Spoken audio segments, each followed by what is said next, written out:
এই লেহেঙ্গাটা আমার অনেক দিন থেকে পরার ইচ্ছে ছিল, কিন্তু পুরোনো ব্লাউজটা ছোট হয়ে যাওয়া তো পরাই হয়নি, তাই নতুন একটা ব্লাউজ দিয়ে এটা পেয়ার আপ করেছিলাম। তো hello everyone, welcome back to my another get ready video. তো এটা ছিল বান্ধবীর বিয়ের সাজ। তো চলো ভিডিওটা তোমাদের সাথে শেয়ার করা যাক। লেহেঙ্গাটা লাস্ট পরেছিলাম 2019 সালে, আর এই 26 সালে পরার সুযোগ হলো, তাই আর হাতছাড়া করলাম না, পরেই ফেললাম।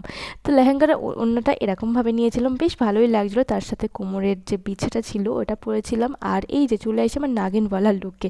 এই যে টিকলিটা দেখতে পাচ্ছ, এটা হচ্ছে স্পেশালিটি আর কি। এই টিকলিটার জন্যই বলতে পারো আমি আজকে এই লেহেঙ্গাটা পরেছি।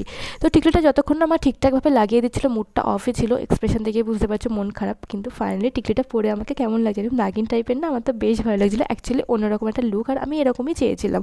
আর সেদিনকে চুলটা আমি ওপেন হেয়ারে রেখেছিলাম, আর এই যে কানেরটা পরে নিয়েছিলাম। আর একটা স্পেশাল জিনিস আছে, তো সেটা হচ্ছে অন দ্য ওয়ে। আর নিজের সাথে যখন নিজেরই বেশি পছন্দ হয়ে যায় না, তখন এরকমই পাগলামি করতে হয়। যে দেখো আমি যেমন এখন করছি, লেহেঙ্গাটা পরার পর থেকে আমি মধ্যে কতবার পাক খেয়েছি আমি গুনে উঠতে পারবো না। ফাইনালি চলে এসেছে আমাদের সেই জিনিসটা, আজকের স্পেশাল জিনিস, এই যে 50 টাকা দামের গোলাপ। আর 50 টাকার দাম হওয়ার পিছনে আরও একটা কারণ আছে, হ্যাঁ, কারণ পরের দিনই ছিল রোজ ডে, তার জন্য একটু স্পেশালি বললাম এটা। আর এই 50 টাকা দামের গোলাপটা মাথায় দিয়ে তো নিজেকে আম্বানিই মনে হচ্ছিল। তো যাই হোক, এটাই ছিল হচ্ছে সংযুক্তার বিয়েতে আমার ফাইনাল লুক। দেখে নাও লুকটা, আর কেমন লাগছে অবশ্যই জানাতে ভুলো না। বাই।